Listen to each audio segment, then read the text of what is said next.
What is up, ladies and gentlemen? It is Scott back here with you again for another Liverpool watch along. Today it is Liverpool Southampton at Anfield, and it is match number 34 for Liverpool. As we have two games in hand to make up, as Leicester, as I predicted, slipped down the table. A pathetic 4-2 loss at home to Newcastle yesterday.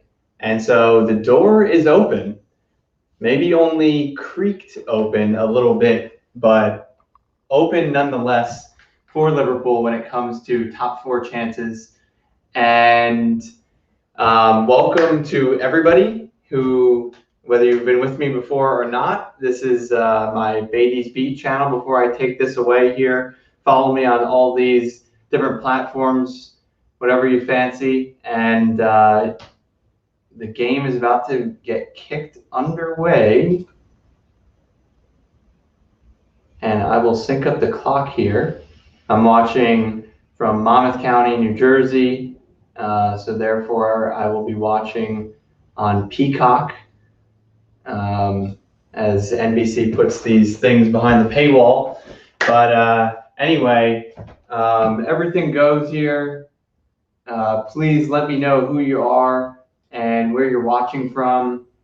We like to get the chat going, and I'll be providing a bit of live match commentary. But really, my intention here is to discuss things during the match, not necessarily give play-by-play. We'll give the lineups, the Liverpool lineup at least, in just a moment. But a little attack going forward gets snuffed out by Southampton, who I learned pre-match is is the worst team in the league since January 4th, which is surprising because Southampton was having quite a good season. I personally am a fan of Ralph Hasenhüttl. And I'm glad that Southampton repaid some of the faith in him by awarding him another contract, despite a number of very poor results. 2 9-0 losses, which is quite incredible. But anyway, I do think he's a great manager. I think he needs to get the consistency together, but that's interesting. But I think that he is a very good manager, and anyway, quite surprisingly, as I think he's done a nice job this season, but they've really fallen off. I think that they have a pretty thin squad, and obviously he's a very demanding coach, much like his counterpart today, Jurgen Klopp. And here's Jan Vestergaard, a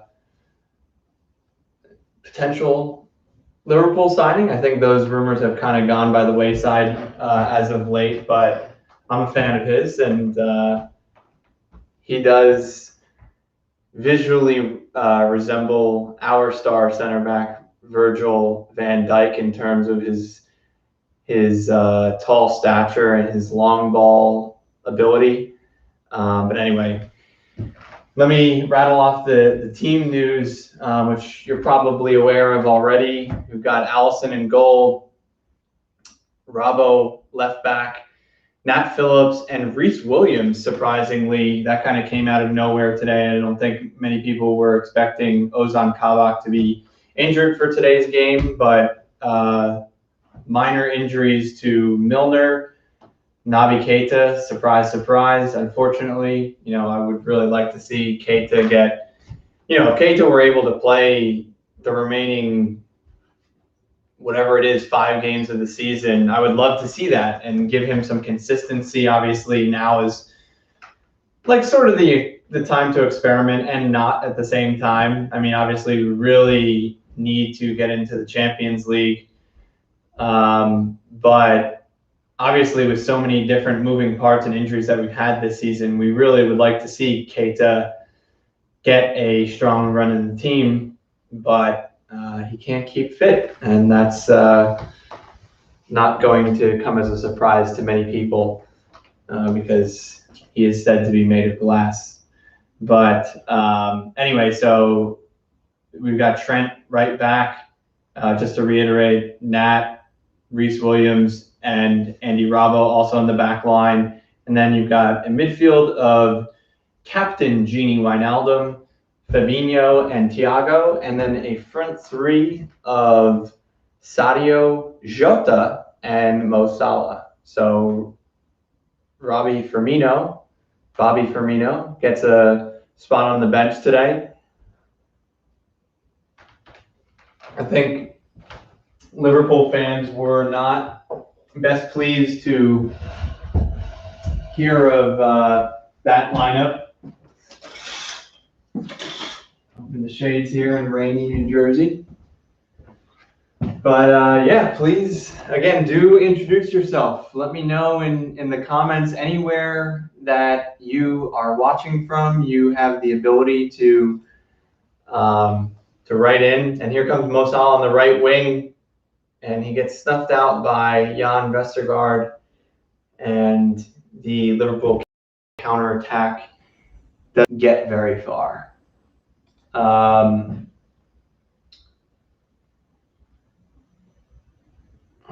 we doing here? There we go. Very nice.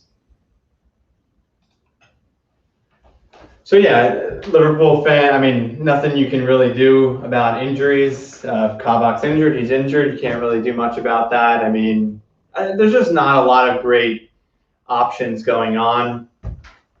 Again, the broken record theme to our season has been injuries, and just can't rely on performances or injuries, really. Okay, bit of technical difficulties for 2 seconds as Peacock's infrastructure cracked up a little bit, but we're back. Goal kick to Southampton, they take it short. But yeah, I mean, I think a lot of people, the obvious shouts on Twitter are, you know, where is Ben Davies? This guy doesn't exist. We signed a center back, and then you're playing Reece Williams. I mean, you just got to trust in Jurgen Klopp. We love him.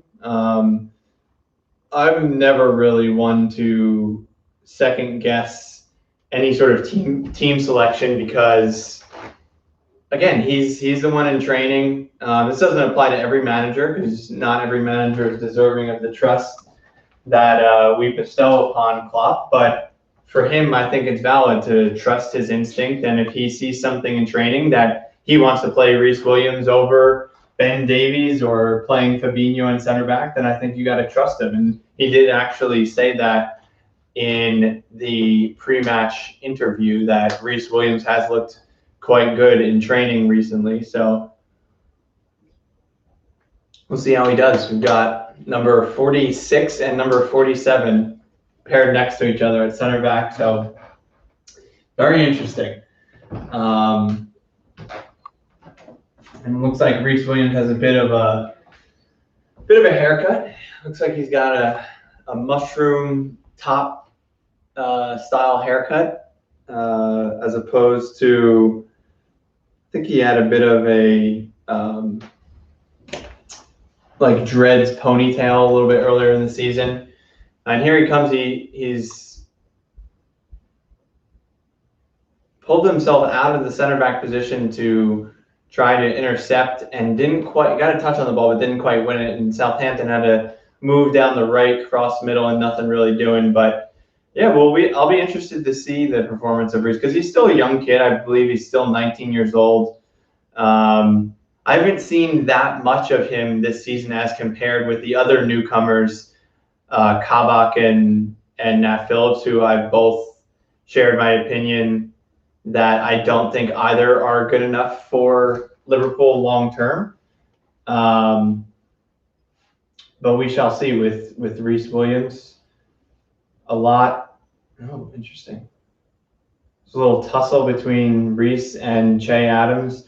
Southampton, of course, without Danny Ings, who's been out with injury. But but yeah, I mean, really fascinating. The complete nosedive on Southampton's season. I was saying earlier that they had quite a good first half of the season, and they've just run completely out of steam, and they've had 8 points since January 4th, which was the checkpoint by which they were saying that was actually the day that they beat us down at home on the South Coast. Early Danny Ings goal, they played the ball over, I think in the 3rd minute, and Trent, I forget exactly what happened, but he lost it in the air.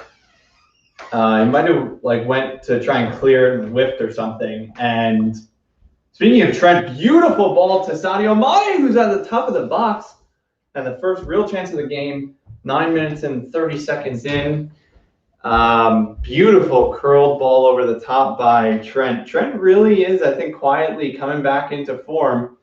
And he just played this beautiful looping ball up and over to Sadio, who's quite open. I mean, if it was more of a driven long ball, which I'm not even saying was on, but if it was a more direct type of ball, Sadio was in a sort of position that it would have been right in stride and a sort of breakaway situation. So definitely a good display of vision by Trent, and also a fabulous ball looping in and finding the open man in the center of the field, really.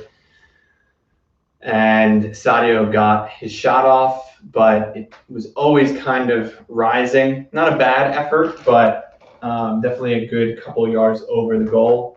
But definitely good to, I think that'll be a moment to get Fraser Forster on his toes. I think he definitely would have been scared with that one from the position that Sadio was striking from. So good to raise the opposition goalkeeper's heart rate a little bit.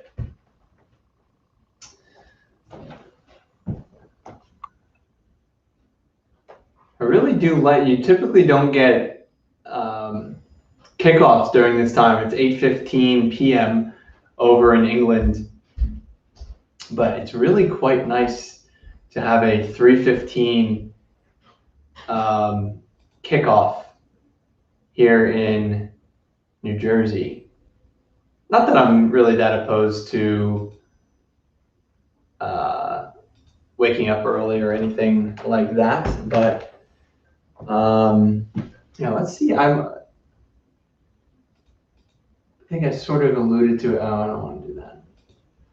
So I'm playing around with a couple things. As you guys are aware, I use a website called Restream.io, and it's been fabulous. It allows me to sort of aggregate and put together all of my streams all in one. Twitch, Twitter, Facebook, and YouTube, and I've been able to add Facebook on my public page. That was like a premium version, so I'm just playing around with some new little tricks and stuff. And I think this also should be better quality than you guys are used to in the past. So again, do chime in. What I was just playing with was a chat overlay feature, so I'll usually read out the chats as they come in, but just playing around with maybe having it on screen. Try out the new features bit by bit.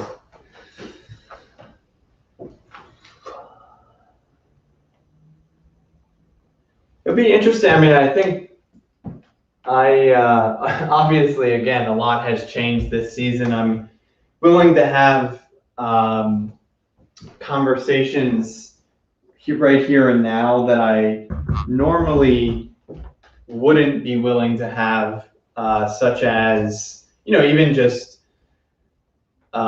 discussing the possibility that this team needs even a mini overhaul, including, obviously Wijnaldum is going to be leaving, whether we pretty much like it or not. I think his agent officially confirmed what we all kind of knew already this week, which is that he'll be leaving on a free. I don't think he's confirmed the destination. Everybody, kind of thinks and knows that it'll be Barcelona, but at the same time, no agreement on wages there, and who knows really how deep Barca's financial problems are or what kind of moves they'll be making.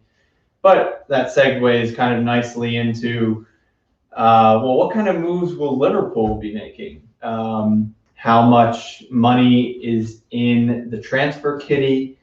Obviously, FSG have sort of alluded to and outright said that COVID definitely has hit us hard, as it has many other clubs. A lot of Liverpool fans call BS on that's just a bluff, and that it's not difficult whatsoever to convince fans on Twitter that we need Erling Haaland or Jadon Sancho or someone like that, or Mbappe 2021 now, I'm sure is the hashtag. So yeah, I think I'm willing to have those conversations because I do think we have, again, I'm an in Klopp we trust kind of guy. And I do think that we have seen enough this season, very unfortunately so. Again, I'll remind you that we did win the league last year, still reigning champions, thanks to Chelsea, but not really for beating City today, because we really could have done with a City victory in terms of the top four hunt. But what am I saying here? That we've seen enough, unfortunately, to really question, okay, well, how long does the core of this team really have? I do think that, again, obviously Twitter has a very short memory. They forget just how transformative and important Virgil van Dijk is, and even Joe Gomez and Matip, and who knows what's going to go on there. But towards the front end of the field, the famous front three, probably the best in Premier League history. And again, in Klopp we trust, but at the same time, can you just assume that, okay, we go away to sleepaway camp this summer, rest up, and everybody gets magically healed and all is well again? I think that's probably mostly naive. I do think that will happen to a certain extent. I think I tweeted, or at least shared with my friends, that the video of Virgil van Dijk just very cautiously jogging across a patch of grass at the AXA training center just reinstilled such belief and confidence in me, in the team. Even though he won't be playing for the rest of the season, he just has such a swagger about him that he just is so confident. And I'm fanboying over him in somewhat of a joking way, but I think that's a completely real thing, that just watching Virgil van Dijk play has to be so emboldening for his teammates. And just his confidence, both in his own ability and in the team's ability, his presence will just be such a major lift. And and Henderson too. We've been missing for basically half the season now, so those things will come back. But it's just so difficult to even know what you're looking at in this Liverpool team when you want. And here's Mo Salah, top of the six, and he tries to just slide it past Fraser Forster, who gets his big frame extended and is able to block the nearby chance out for a corner kick. And I think that's Liverpool's second big chance of the game.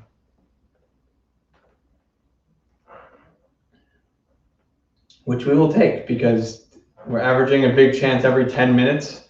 We've had games where we haven't had shots on goal the entire game. So we'll certainly take it. And listen, you can look at games in the Premier League, whether your team is on a great run, a horrible run, or somewhere in between. And Nat Phillips rises high, got in a much more dominant position than his mark. And typically, when you get yourself in those positions, it seems very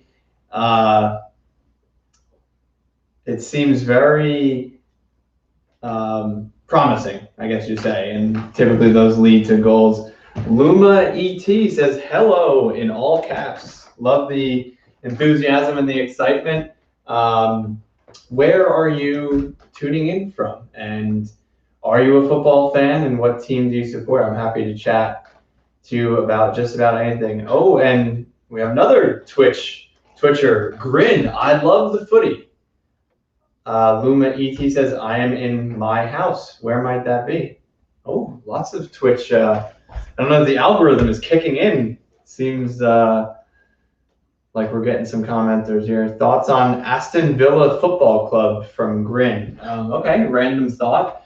I think Villa has been the surprise package of the season. I mean, again, I think a lot of people could rightly say that Villa should be in the championship right now due to the VAR situation of last season, the end of last season. But they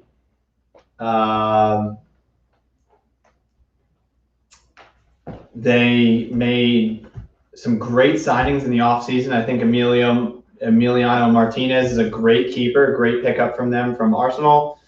And Ross Barkley was an inspired signing on loan. He's been very good. And yeah, I mean, Dean Smith has just galvanized that team and really been the surprise package of the season. So yeah, if you're a Villa fan, I think you'll be quite happy.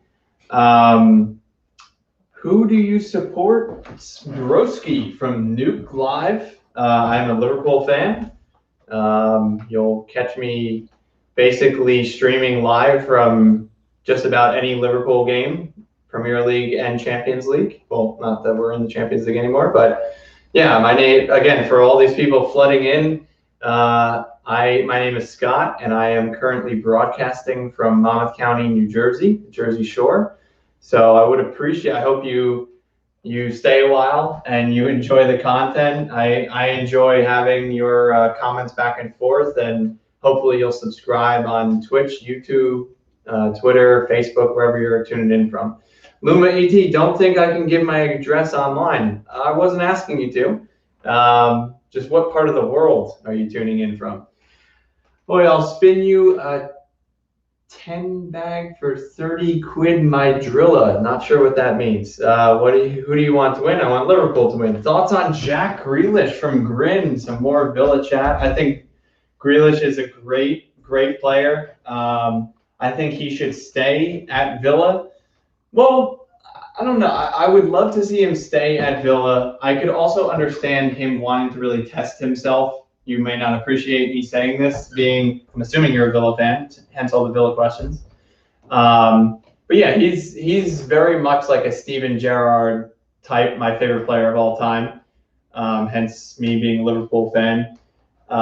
He is basically the Steven Gerrard of Villa. And so, yeah, I mean, he's such a crucial part to your team. Although Villa has pretty much held its own and maintained its momentum in games that he's been missing from. So he's not your entire team, really, but he is such a great player. And so, yeah, he great player. And he should be in the England team. Has a lot of competition for his position.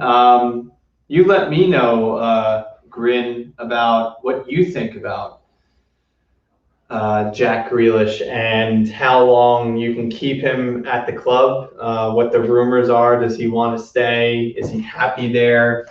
There has been talk about him going to United, to Spurs. I mean, I'm going back like a season or a season and a half, but yeah, I mean, at this point, like, is Spurs definitively in a better position than Villa? I'm not exactly sure. So that could even be a sideways move. I mean, I think there's probably more potential at Spurs, but still the loyalty, if that's a factor with Grealish. But it's also almost like a Harry Kane situation. It's like, oh yeah, he's so loyal. He gives everything for the club, yada yada. But is the club really holding up its end of the bargain and allowing him to accomplish what he wants to accomplish in his career? So I also, it's a tricky one. I see sometimes certain players stay too long in a certain club and then their chance kind of goes. I mean, he is 26, 22. Diego Jota! Oh, what a chance. He fires it right at Fraser Forster. A little bit more composure needed there. Even Bruv, I don't know. Okay, I don't know. Some weird things being said on Twitch. How are you, pal? From Nuke Live, I'm good. How are you guys? And here's some emojis. I think you're fit. Okay. Up the Jack Grealish, up the Villa.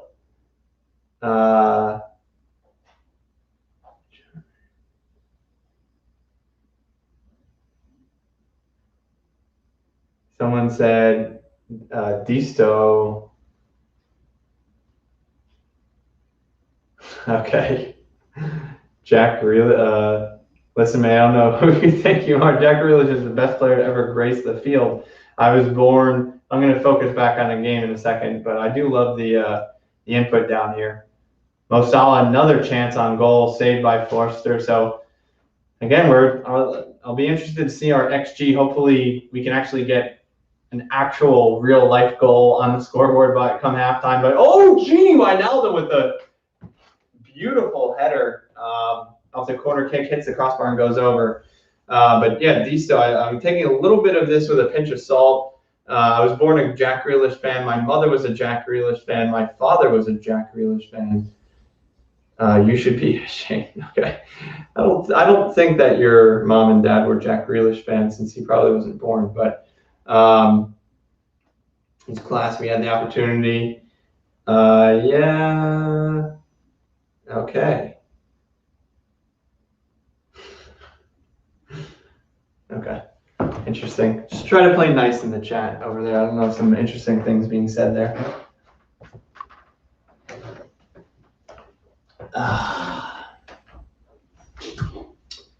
Kyle Walker-Peters has the ball in the middle of the pitch. And Southampton recycling the ball a bit.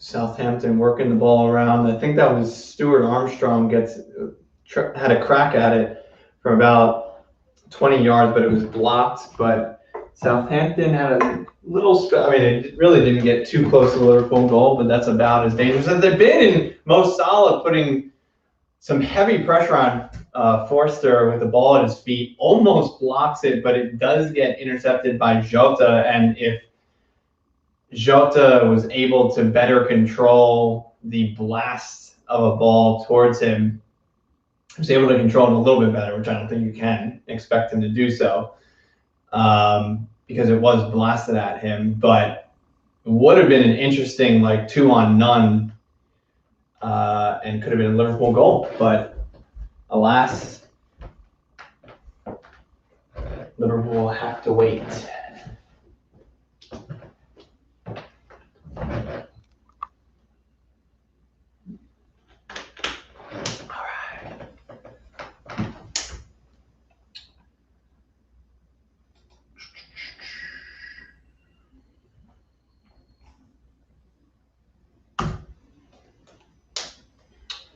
Reece Williams gets the ball from Allison and has a bit of space to play upfield.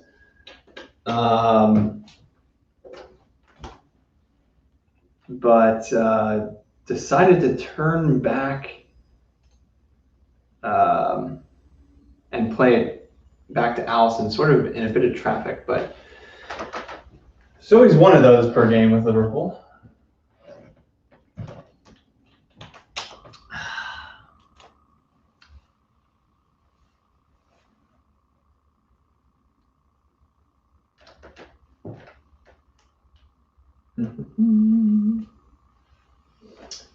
Thiago.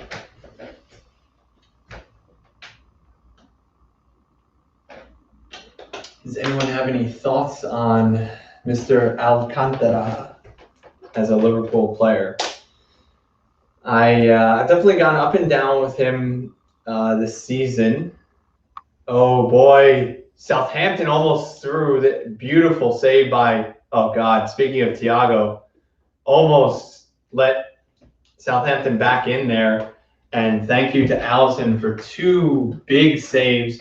Ball down the right from Theo Walcott to not sure who. Che Adams tries to bundle it in as he's one-on-one with Allison. Allison spreads himself real wide, catches it right in the chest, and then gets bundled over by Che Adams. Then the ball squirts out to the top of the box, and Thiago's first to it. And rather than just clearing it, tries to be a little cute and fancy and roll it back to Trent. Falls back into the hands, or the feet, I should say, of Southampton, who gets a pretty open look on goal. And here, Liverpool seemingly have scored our first goal, but surely that will be offside. They're putting it up on the scoreboard here, so I will as well. Let's see if it stands. There's a beautiful ball. So Mane gets it, left side of the top of the box, tries to play it across, gets headed clear. Fabinho brings it down. Mo Salah, his favorite position, the top right corner of the box, floats one in deep to the back post, and Mane, at first glance, looked offside. It looks on that first replay like he started level and then just opportunistically got behind his defender. And let's see, that angle is not helpful at all. And then I suppose, I mean, we live in the, and doesn't even seem like there was any check there. And Liverpool have taken a 1-0 lead. Thank you to Sadio Mane. Well done. So just like that, it could have been 1-0 Southampton, and it is 1-0 Liverpool. I think fairly so. I think that's justice right there. But we shall see. And Jota's another one too. Just speaking about him as a whole, as well as we want to have that summer transfer window discussion about, okay, what does Liverpool look like heading into next season, assuming everyone's fit, first match of the season? Who are you trotting out there? I mean, again, Gini, a mainstay for such a long time, won't be with us. Does Curtis Jones come in? What kind of midfield are you constructing? Hendo will be back. Fabinho, I think they both walk into the team, but who's your third option there? Is it Thiago? Is it Curtis? Starting up front, I would still, again, I'm a loyalist. I will go with the famous front three. I still have faith that Bobby both is doing a good job, brings still quite a bit to the team, even if he is lacking confidence. Just because of his movement, and again, I'm not trying to be this, contrarian person with, just the work that Bobby does for his team or whatever. But I do think that even if you put Jota or anybody else in there, they're human beings. They're all going to move differently. They have different brains. And so I just think that the movement of Bobby, and I'm not saying things can't go stale either, but I do think just the movement that he brings just allows the team to really just operate, but especially the wingers being Sadio and Mo, who do I have to say it? I keep them as wingers, but I'm sure there's certainly a contingent of Liverpool supporters that think that they are aging or things are going stale, and or even just that they need competition. I know Rafinha, the Leeds player, has been mentioned. I think that's a little bit. Again, I haven't seen so much of him play, so I don't want to say yay or nay, but I do think that that's a little bit of a short-termism type of thing. I mean, if you said the same thing about last season about buying Adama Traore, I mean, number one, you would have spent 80 million pounds, but now, with the market correction and everything, and COVID and all that, I mean, Wolves, much like Southampton, are not flying whatsoever, and so I think people's opinions of those types of players adjust very quickly. Little dangerous move by Kyle Walker-Peters, who crosses the ball in from the right-hand side, found a bit of dangling room. Not too much defense going on by Liverpool, even though we were kind of set up like traffic cones in the corner of our own 18, plays across that if someone was on the end of it, would have been a very dangerous cross, but Alisson was able to kind of just monitor the situation and let it go out for a goal kick. And there is a misstrike, wow, that finds Liverpool's feet beautifully, but the ball came back to Alisson, and you could see you're supposed to with it in on goal and take a strike, please. Oh my God, it's one of those where the keeper's out, he kind of rounds him, just take it there, but he tries to find even more space by rounding the keeper and then getting the shot off, but it's one of those. Oh. Thiago from the top of the box takes a strike, but is blocked. Mo Salah is just one of those where, like I was saying, the keeper comes out and then you try to round them, but then at that point the defenders get back on the goal line and almost form a wall. But Salah did take it just maybe 2 seconds too late, and Forster was able to block him.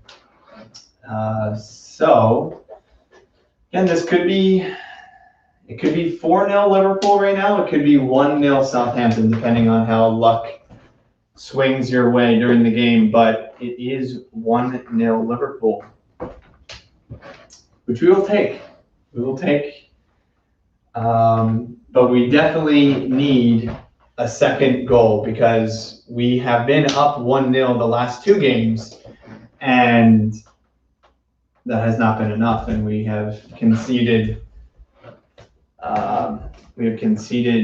2 late equalizers, I believe, in back-to-back games, which is really not. And Jurgen actually even discussed it pre-match when he was asked about our top 4 chances. He said as of yesterday that he's not even sure that we have a chance, which I think, Liverpool fans on the face of it don't want to hear something like that, but I think it's even smart to say it takes the pressure off of Liverpool. In some ways, there's truth to it, that even if we do whatever we can, it's still possible that, it's basically out of our hands. So you don't want to say like, oh, well, if results go our way, because then it seems like, you're really hoping and praying that Leicester are going to do us a favor, Chelsea are going to do us a favor. And, all of that is just honestly a distraction. You just want to play your game, and,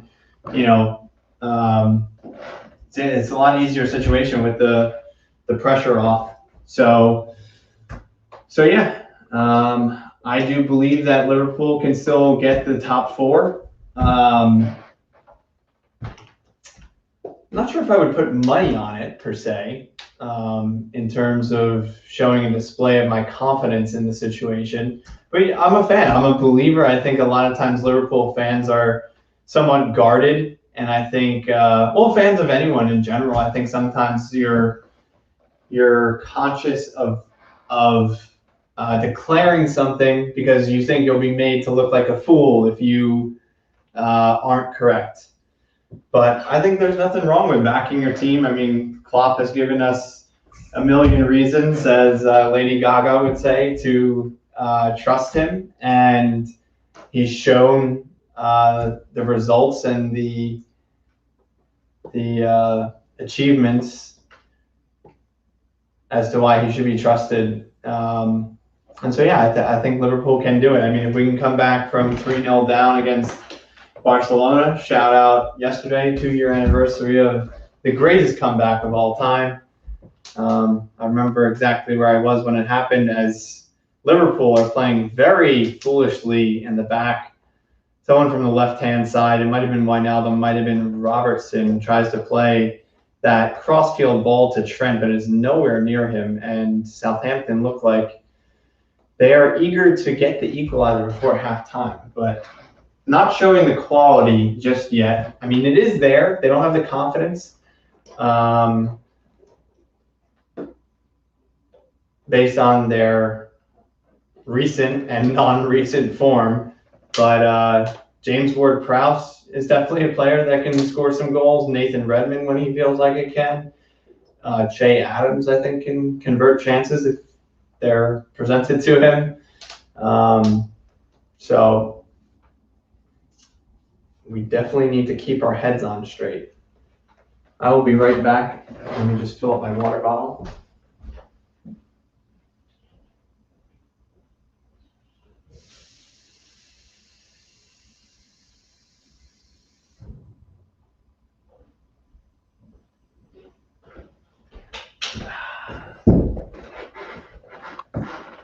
And I'm back.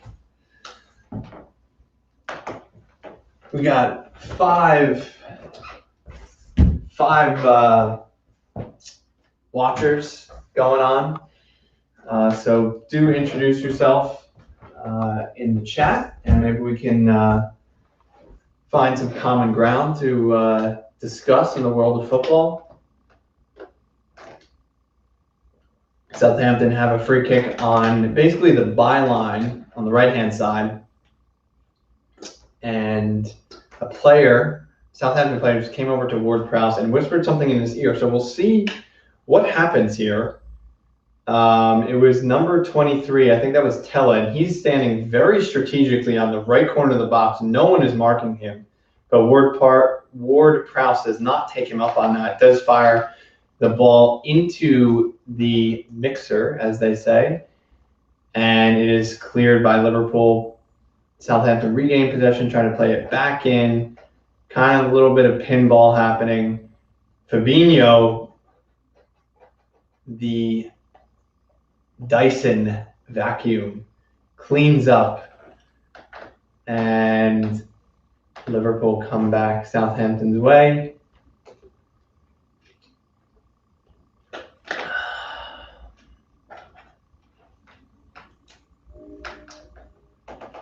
And Liverpool foul as Southampton go to clear their lines. Little innocuous foul, but nonetheless.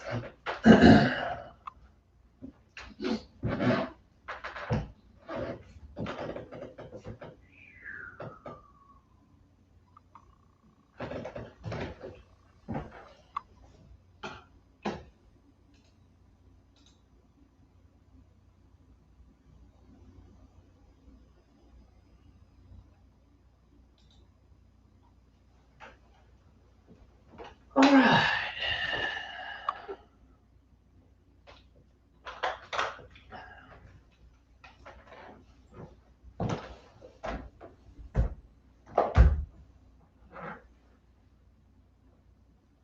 Robbo wins the ball in Southampton's defensive third, and Liverpool out of the ball, and nothing doing because there's an offside occurrence. Not the most watchable game. There have been flashes of chances, but sort of the in-between moments, like the battle of midfield moments, have not really been the most scintillating. So hopefully things open up a little bit more in the second half. So we have 2 minutes left in the first, plus stoppage. Might have 2 minutes of stoppage in the first half.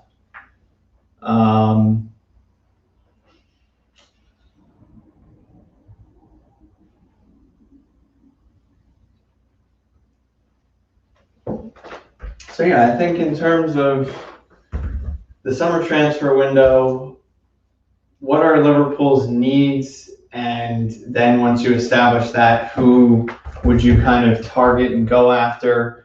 Again, the conversation comes up about Liverpool's transfer kitty. How much money is actually going to be made available to Liverpool? Is it, ooh, Southampton have a chance, and it's a header by Tella, and it looked a little bit dangerous, but luckily it was right into the arms of Allison. If it was maybe a yard or two either way of him, he would have had a little bit more trouble with that because it was a bit of a flashed header and would have been difficult to react to. But luckily, Allison has kept a clean sheet. Has actively kept a clean sheet in this first half.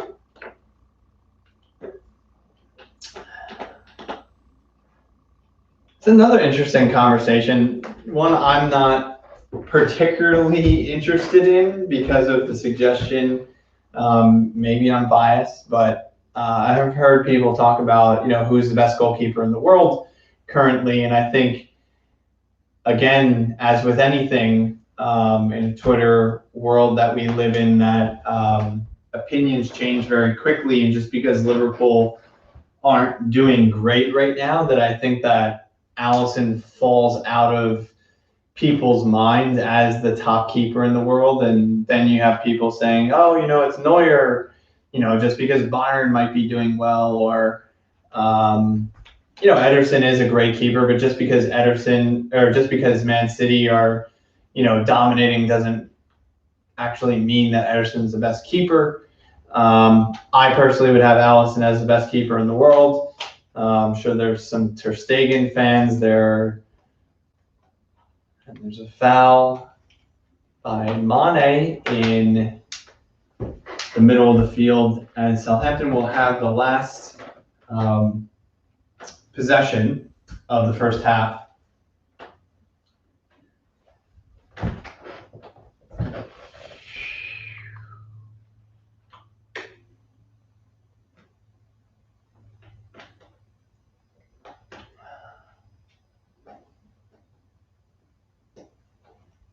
Ward-Prowse over it, swings it in, and Southampton put it in the back of the net, but you could already tell that the whistle had gone for, looks like a foul on Southampton. The referee was holding up his elbow/forearm, and yeah, two Liverpool players crashed to the floor, one being Reece Williams, and that should be it for the first half. I will take a short break during halftime, and I'll come back just before the second half for some more footy fodder.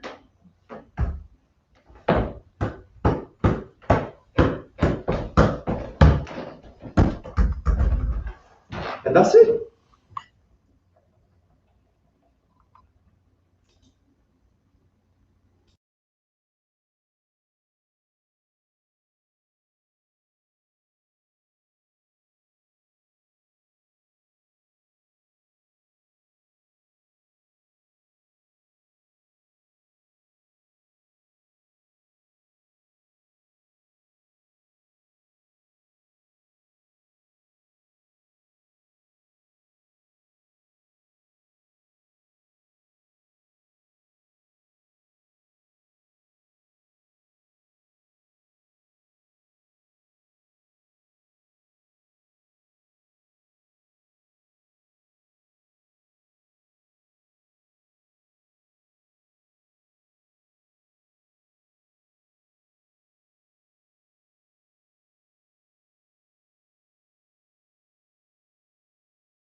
And we're back.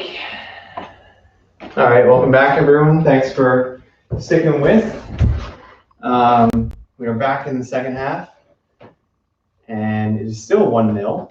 VAR didn't decide to award a goal over halftime.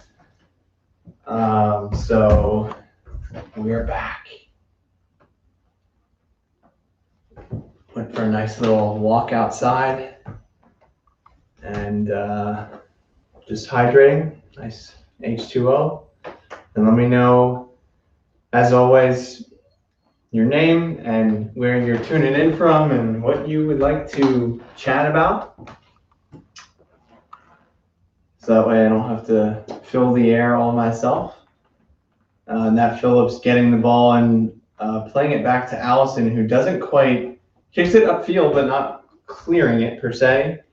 And Southampton have the ball. They are playing and moving as if they got a very energized halftime team talk from their coach Hassan. Thiago on the ball, beautiful little Maradona around Tella, who is fouling him left and right, and finally the ref. What is it? It's I know all the refs by face. This is, I believe, Andre Mariner, and of course he awards the free kick, but not until he considers the advantage. So yeah, I think I left off in saying that in contemplating Liverpool's transfer window, and I think a lot of Liverpool fans will want a center back.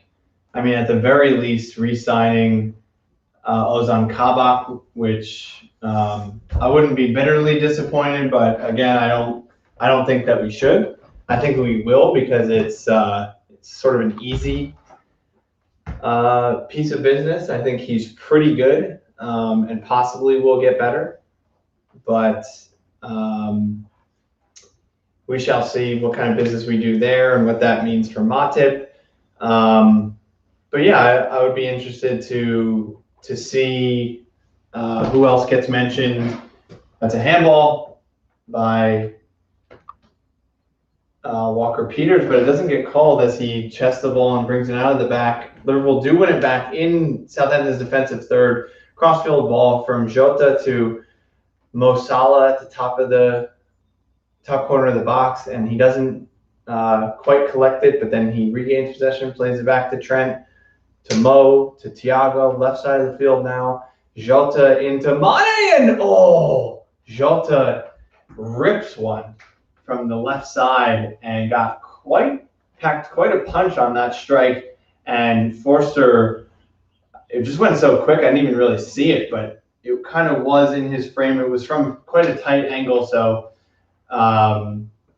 not much to really aim for, but forces a corner from Forster, and corner taken shortly to Bravo. From Trent to Bravo, and it swung in, and Nat Phillips again rises highest,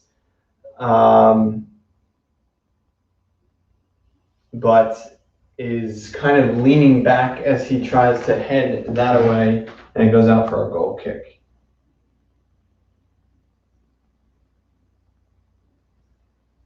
Okay, getting in a weather alert that we might be having some hail come to the area, so that could be interesting. But anyway, yeah, and then,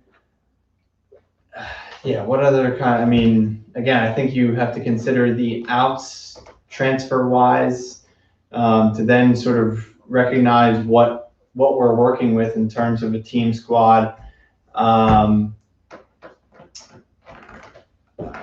Shaqiri is always sort of linked with a move away. I hope that we can get one more season out of him, but I doubt it. Divock Origi, probably the same, although I'm not necessarily as emotionally attached in that situation. If Origi wants to go and play more regularly, be my guest. Terrible, simple passes. And beautiful work by Mo Salah of very errant pass from Fabinho to Thiago, who was sort of not flat-footed, but his momentum and his weight was on the opposite foot, and it wasn't anywhere really near him. It was really more a pass into space, and almost was an embarrassing pass out of bounds, sort of an unforced error. But Mo Salah showing some nice hustle to save it from going out of bounds, and Jurgen was certainly applauding fervently to recognize the effort made.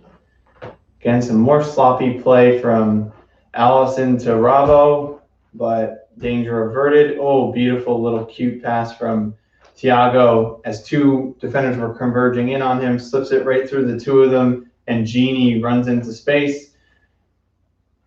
Oh, pass a little bit too cute as it comes out straight down the middle of the top of the box to Thiago. And I think most other players would have, settled the ball and maybe tried to rifle a shot in, but he tries to do this no-look clever ball sort of against the grain into Mo.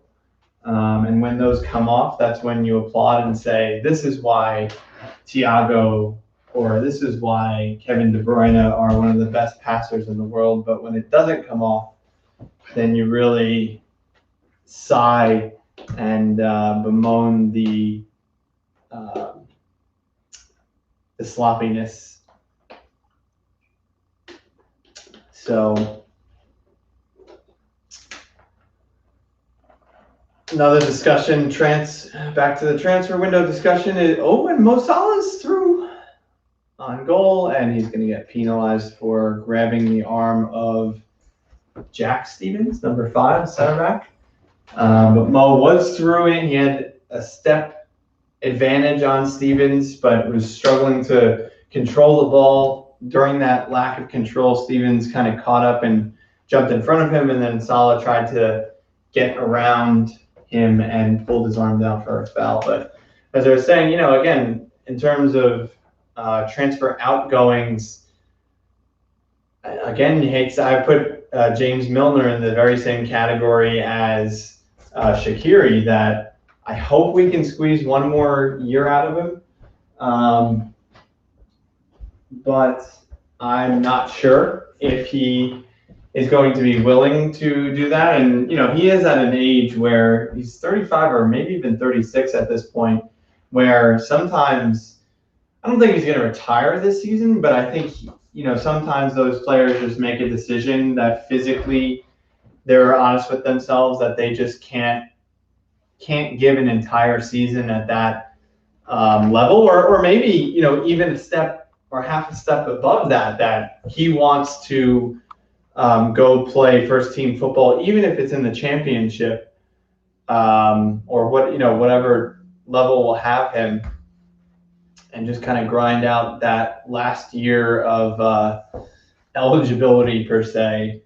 But anyway, I think Jurgen would echo what I just said, that he would love to have him as a squad player, a vice captain, and a really good teammate, because he is certainly part of the core of the club. Oh, and errant passing from Southampton almost puts Liverpool in a position of the front three kind of breaking away, but Jota just couldn't skirt that last little challenge. I think it was from Ward-Prowse, and Southampton win it back in a very convenient, or not convenient position, but would have been dangerous break of attack for Liverpool. Genie on the ball, back to Reece Williams, out to the left-hand side with Sadio Mane, who just skirts around Ward-Prowse and look like, I don't know, I kind of respect the way that this ref is calling the game today, that a lot of times the players go down and, even if you haven't quite made up your mind what happened yet, you kind of realize, like, oh, well, there's a whistle coming here. But it's not necessarily happening. So that little momentum of, this foul is going to be called, and it doesn't come, I kind of respect that, because I do think that refs need to be a little bit more lenient with play, because, you know, the game's getting soft, and soft penalties, soft fouls, soft yellows. And so anyway, that is good to see. Some confident refereeing.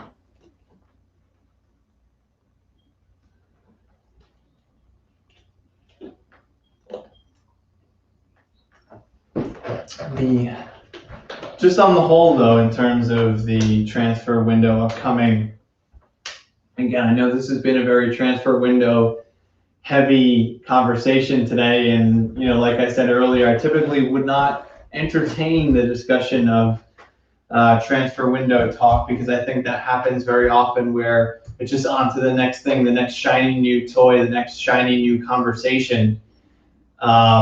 Enjoy the season that we have right here. There's still a lot to play for.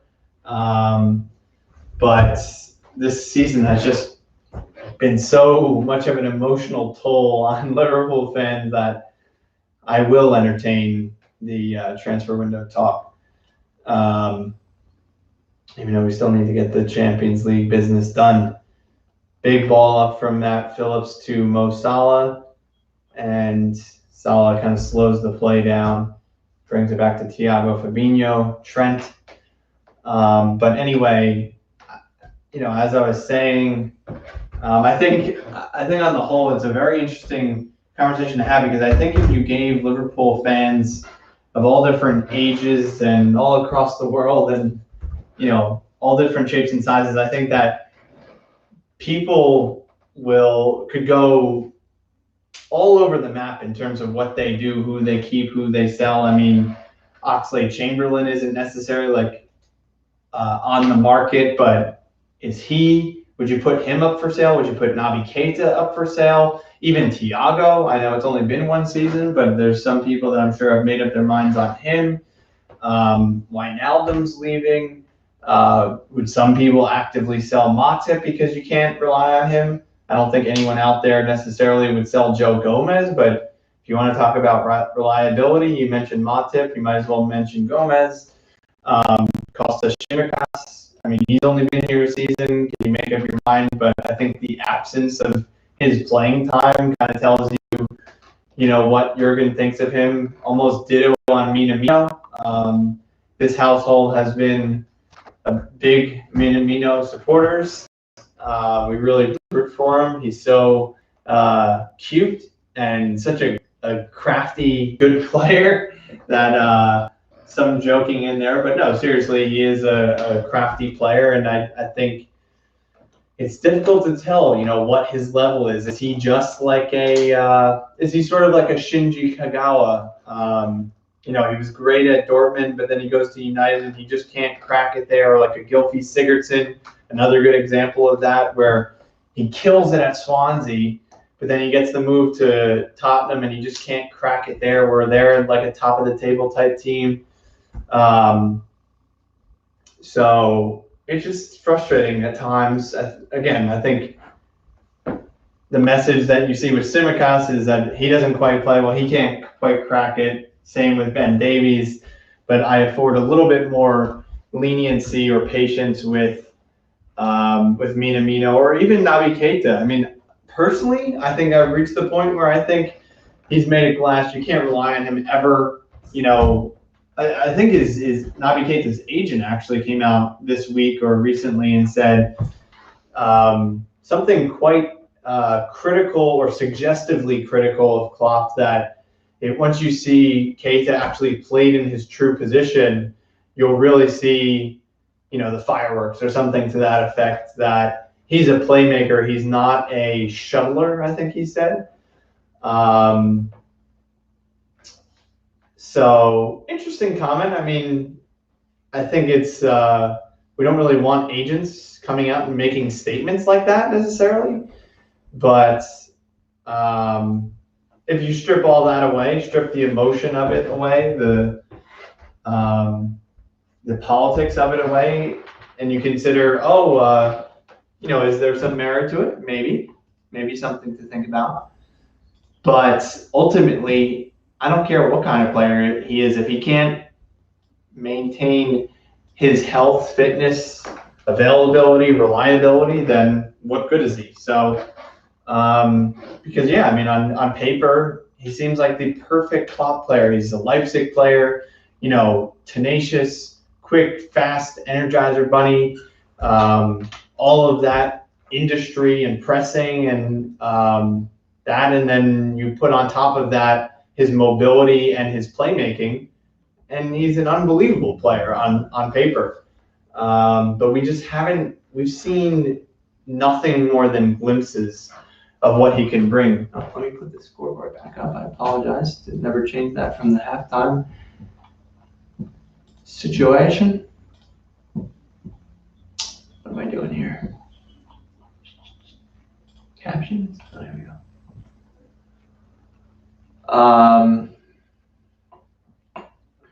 So yeah, I think unfortunately I would kind of give up on the Keita project. I mean, especially if you can get some sort of money for him in our fundraising effort. And yeah, I mean, it's just, I mean, the reason I say, FIFA transfer mode or whatever it's called, career mode or a football manager save, is just then everybody can all operate, despite everyone going to take it their own way, make drastically differing decisions, I'm sure. Then, Southampton have a ball through up on goal with Tella, and he tries to wriggle around Reece Williams, but he loses possession in doing so. I'm a bit fearful of turning the big lumbering center back and him not being able to keep up with the small, shifty Tella, but he was not able to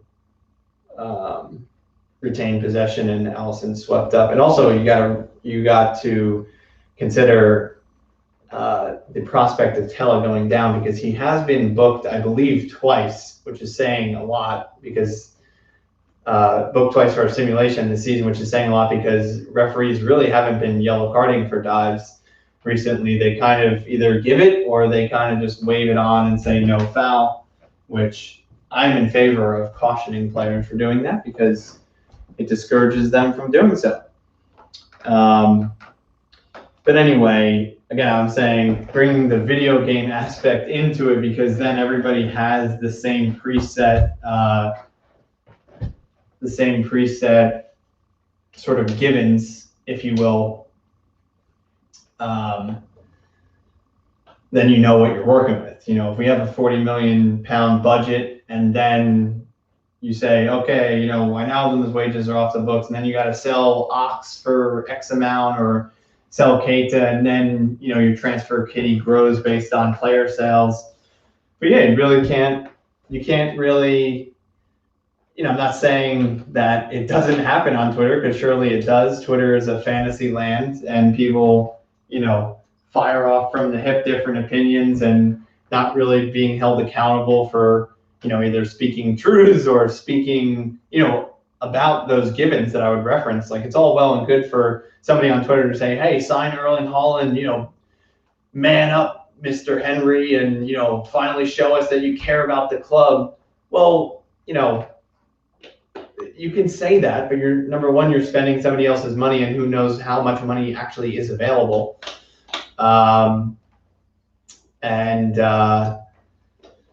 So anyway, yeah. Let me know in comments, or let me know on Twitter after the match what you would do with a Liverpool transfer window.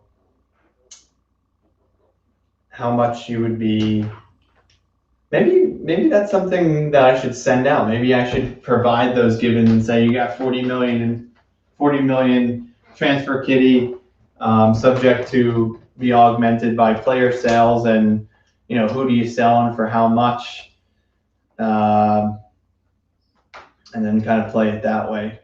So, because again, you have to. Those are all relevant topics. Number one, just the personnel that will be leaving the club, as well as the money that would come in for them. Obviously, you got to be reasonable. I love seeing the sarcastic suggestions of, oh,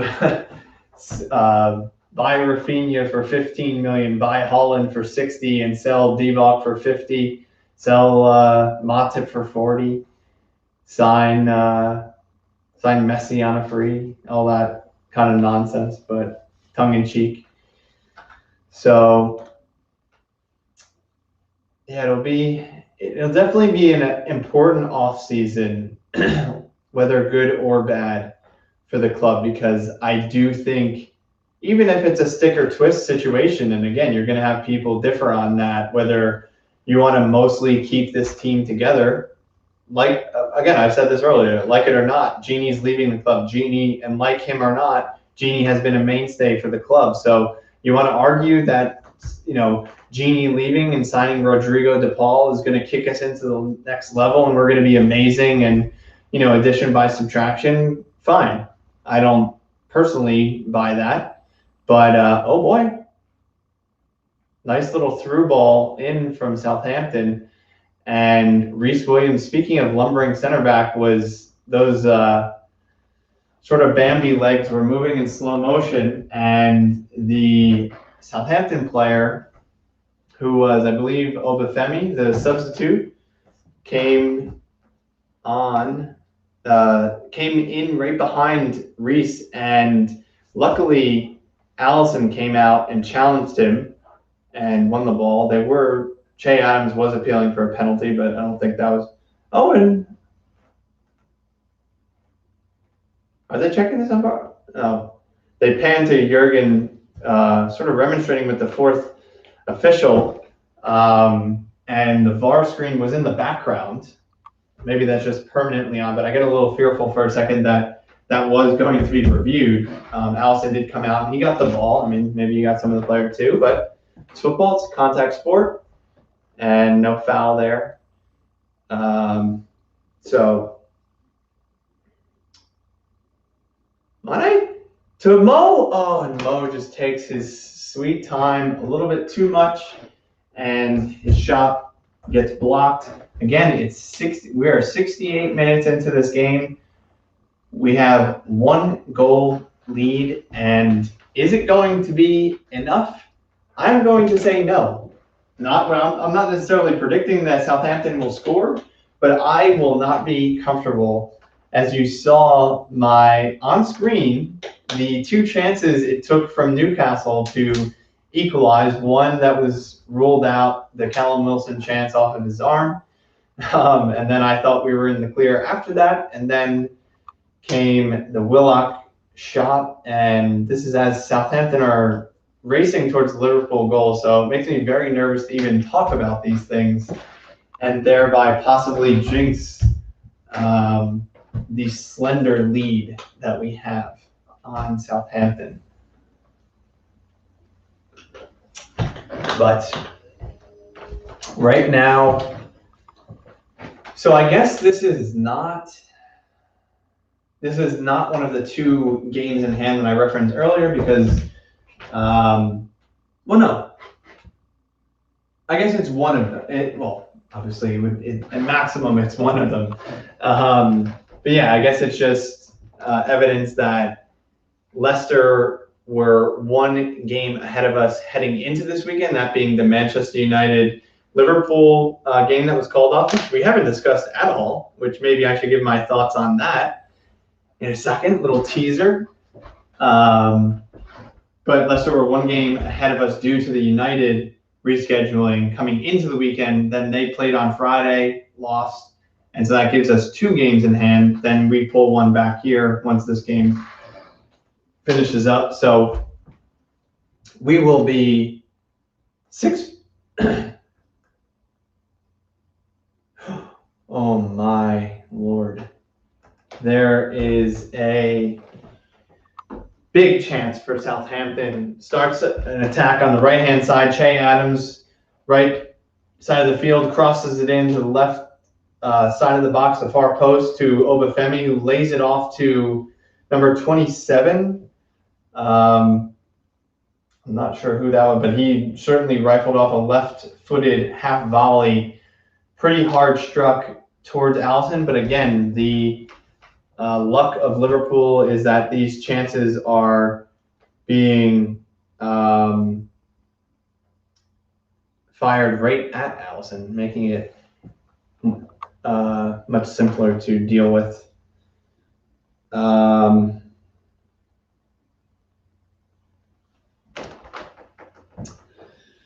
So yeah, we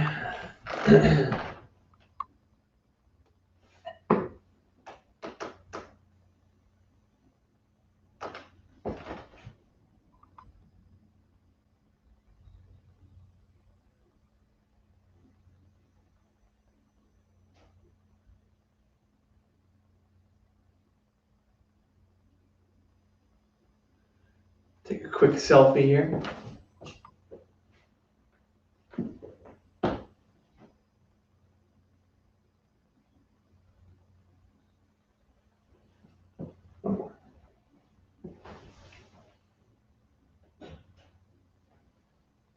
Oh, too low.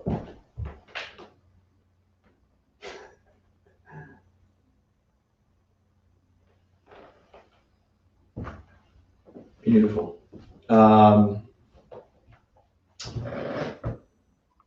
So Liverpool have 17 minutes to close the match out, and we'll see just how catchy it gets.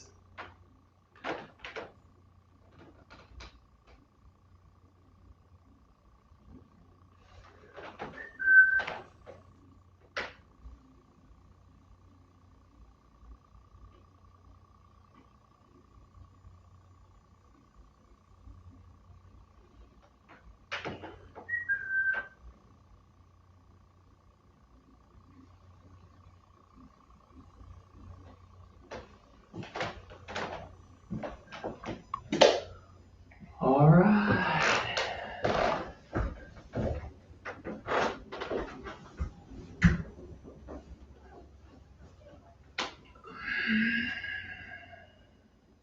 Ball down the right-hand side from Trent to Mo. Mo crosses the ball into the top of the box, where Jota is really his only potential finisher there, but it is cleared away by one of the center backs. And yeah, Jota has been extremely quiet this game. I wouldn't be surprised. In fact, I would suggest subbing Jota off just to, get some more contribution, frankly. Oh, and terrible giveaway by Southampton in the middle of the field. Falls to Salah, up to Jota, who drops it back to Mane, up to Salah. Some nice interplay there. Not necessarily the most direct, but yeah, I mean, that's about as much interplay with the front three as we've seen this game.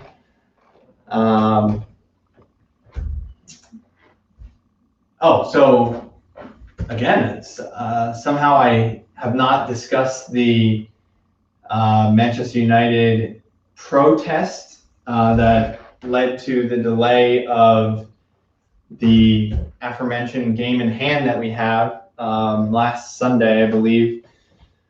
And so, as I'm sure you're all aware, the Manchester United fans breached the Old Trafford premises, got into the stadium, onto the field, led a whole Glazers out protest.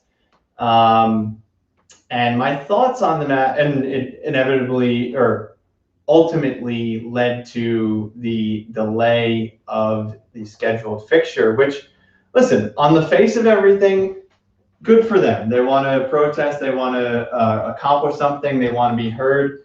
That's great. The impact that they made, luckily there weren't 60,000 supporters heading to the game, never mind safety concerns, but just ruining their day that, they would have to reschedule and ruin the day for 60,000 supporters.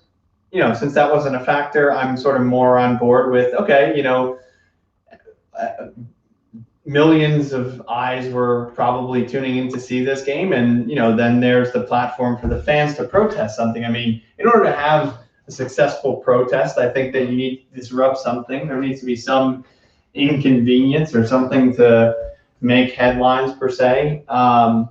So they got that platform, and so I think that that's fine that they wanted to get their word out there. Two things that I personally would have to say about the protests in general is I think that they undercut themselves. They undercut their own message by having just frankly buffoonery happen on the field. And oh my God, Allison! Oh my Lord, there it is. That was almost gifting Southampton the equalizer. Allison had the ball, played a pretty tidy ball into Thiago, who was not the most open. Then he tries to play the ball out left to Reece Williams, who is left of the onrushing Che Adams, and it was intercepted. And then Che Adams was really just one-on-one in on goal. Tries to place his finish to the left of Allison, who gets down and does save it. But that would have been an extremely embarrassing error by Allison, who has already had them this season. So luckily for his sake, he avoids further embarrassment. But anyway, as for the protests, I was saying that I think United fans undercut their own message by just basically having a field day. And, you know, it kind of, not to get into politics, but it somewhat reminded me a little bit of the Capitol riots, which just the only parallel that I'm drawing is that you have people that are acting like buffoons and taking podiums and corner flags and doing bicycle kicks on the field. And when you see images of that, I think, oh, and Jota is in on goal. Oh, Salah cuts it back to Jota, who Jota just seems so overeager in the past month or two, whatever it's been since he's been back. He gets the ball. Granted, there was some pressure coming from the back side, but he gets the ball and he gets himself off balance because he wants to get the shot off so quickly that it ends up being a very low quality shot, and it gets blocked and the danger is dealt with. So as I was calling for, we have Firmino coming on for Jota for the last 12 minutes. And hopefully we can hold on. I really would just like to see us maintain possession and keep the ball. The old sort of cliched saying that they can't score if we have the ball. So, we are the better team here, and we should. I'm trying to avoid saying things that are going to come back to bite me, like, oh, I think we have this in the bag, or, we've got this just about wrapped up. But so instead, I am advising us to just keep possession and really not even slow this game down necessarily, although that wouldn't be a bad thing, but just keep possession and, don't allow Southampton to really gain any momentum. And here we are passing the ball across the back, and we successfully do so. Well, not so successfully. The ball looked like we were out, and we were able to beat the press and go on our own attack, and it was a little sort of tiki-taka way out of pressure, and then Robbo played it down the sideline. Oh, and there's another, what looked like should have been a foul, but not given by the ref. And Firmino leads a counter with Salah, and Salah sort of loses possession a bit, regains it. Handball? Salah went to ground. I don't think it was a foul. He might have been a little bit kicked in the back, sort of a non-foul foul that I think Salah gets a lot of the times. But anyway, he gets up and he looks eager in possession again, goes to chip it back to one of his teammates, and it probably hit the hand of a Southampton defender, probably would have been a harsh one. I think that's what the referee was saying, that his hands were down, even if it did hit. Here's the corner. Robertson. Oh, and it's Sadio. Is it his second? They are giving offside. It was a chipped ball to the back post by Rabo. And let's see on the, oh yeah, mine was way off, way off. So anyway, apologies for the game interrupting me once again, but I think if you're leading a protest, you want your message that's getting out to be a serious one. And I think that, again, the message got diluted by images of idiots on the field doing bicycle kicks and hugging each other and like, oh my God, we did it. And,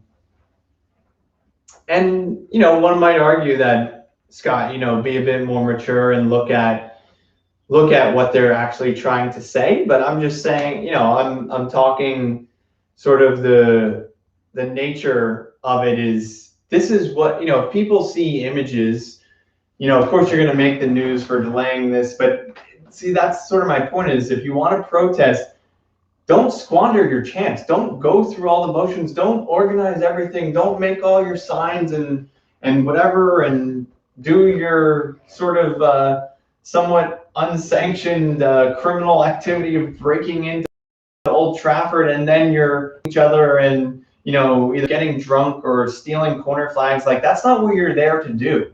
What you're there to do is send a message that the Glazers, get the Glazers out or whatever. And honestly, I don't even have an opinion on that. It's not, number one, the reason I don't have an opinion on Glazers out or Glazers in, I'm not a United fan.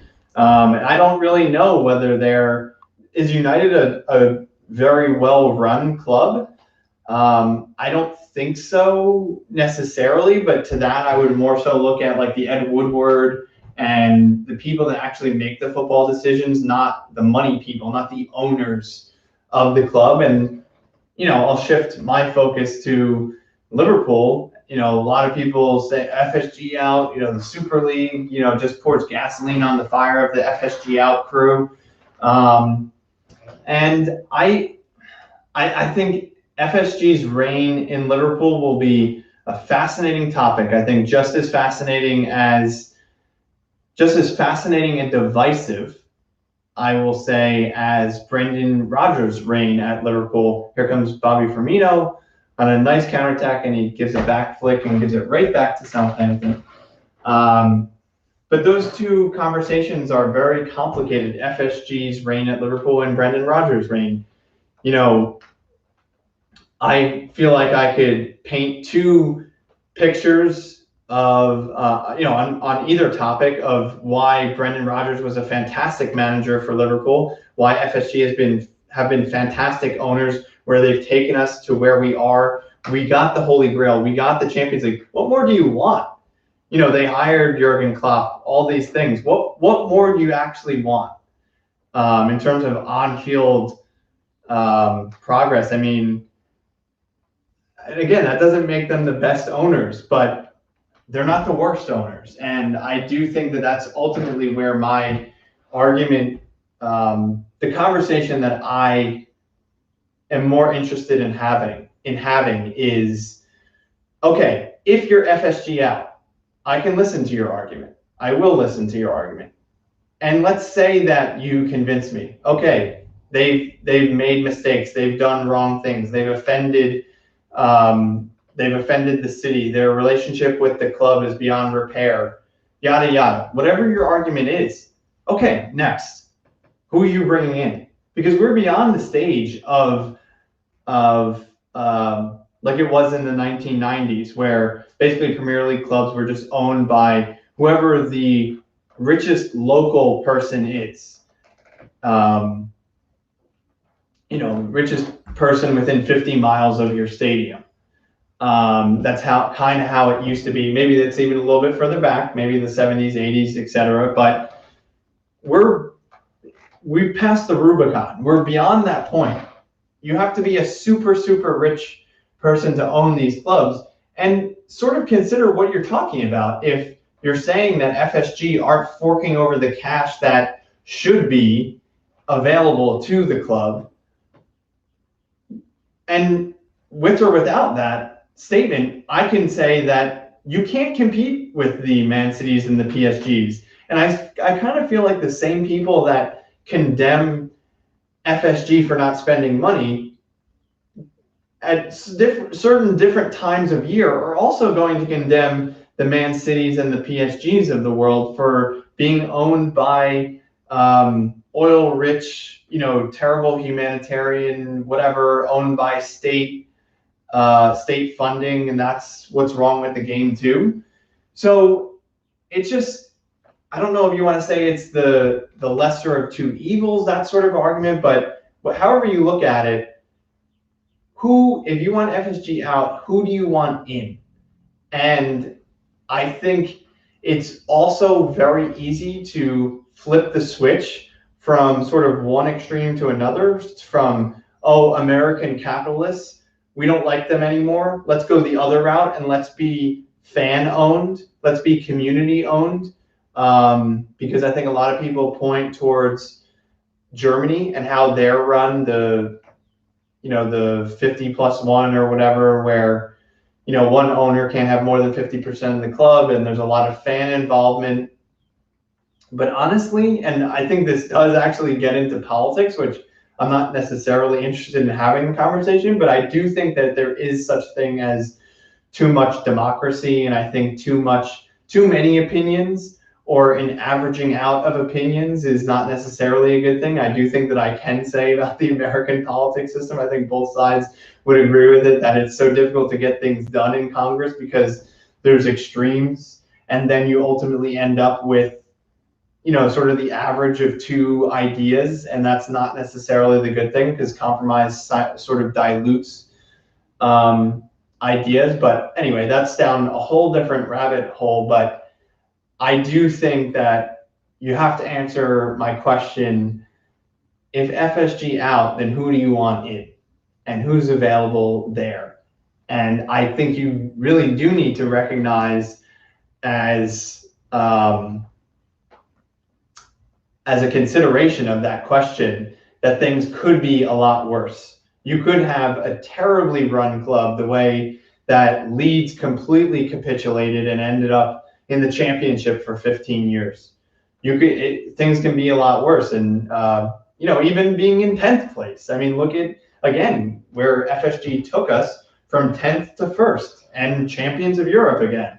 And I do think that it's just I think the FSG out people will say, yeah, but that was Jurgen. Well, they hired Jurgen too, and that doesn't put them on his level. But they certainly at some point had a good enough idea to hire the right people. You have to agree that there's a lot right with the infrastructure at Liverpool. Jurgen Klopp, Michael Edwards, some people whose names we probably don't even know. So yeah, I think it's a fascinating discussion, and that all spiraled off of the Man United Glazer protests. And again, I'll sort of stay at arm's length from that discussion as well, because it's not my club, and that's just an entirely different situation. I'll stay at arm's length there as well, but sort of the same sort of principles that I said. Okay, you hate the Glazers, that's fine, but they took over, I think, in the early 2000s. I want to say maybe 2003 or maybe 2001, something like that. And I mean, they were in charge here's Thiago at the top of the box, and there's the clincher, 2-0. Thiago Alcantara, and he gives a one-finger kiss and point to the stands or the bench, something like that. And there it is, baby. Lock it up. Thiago. Beautiful bit of quality there at the top of the box. And it is 2-0 for the Reds. They take home the 3 points right as the clock turns 90. Thiago with a nice finish. There it is. He puts it right into the corner of the net. And Jurgen has a big, beautiful, he gives that like off-center smile that makes him look sort of like a crazy man, which of course he is.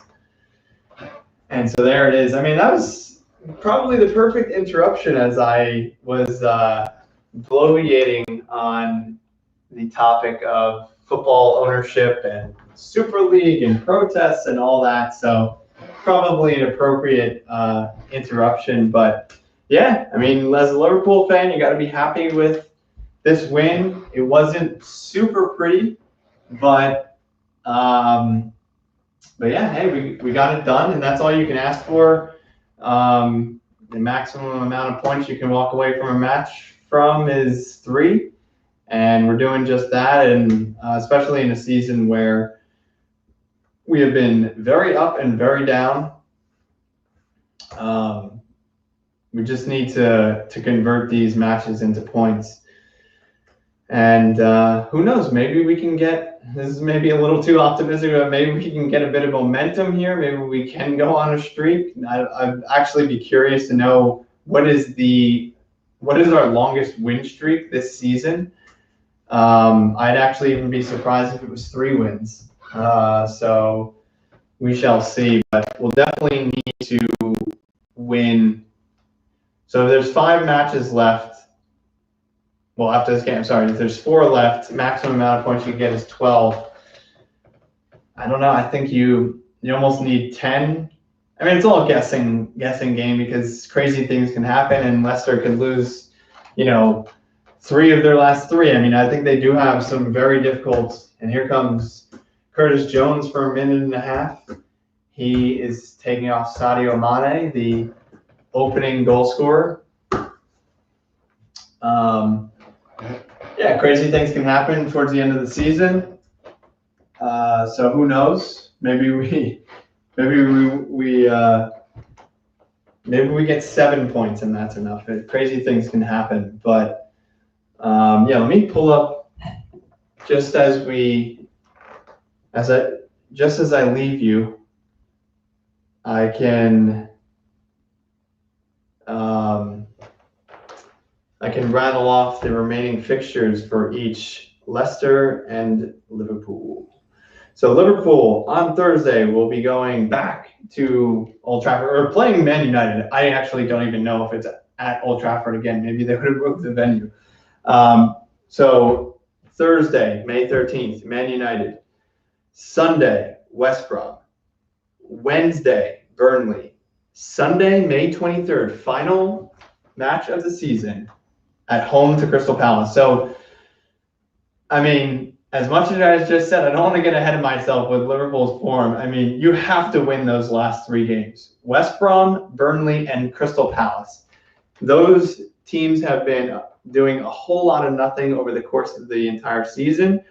Of course, you got a difficult game against United, but who knows? Maybe we can G ourselves up for that. We all know how motivating and inspiring Jurgen Klopp can be. Could it be 5 of our last 5? I don't know. And then I want to give you Leicester's final 3 matches as well, which are, oh my, Man United, Chelsea, and Tottenham. Those are 3 tough matches, but the reason for the oh my was because they're playing United on this Tuesday, and then United will play us on Thursday.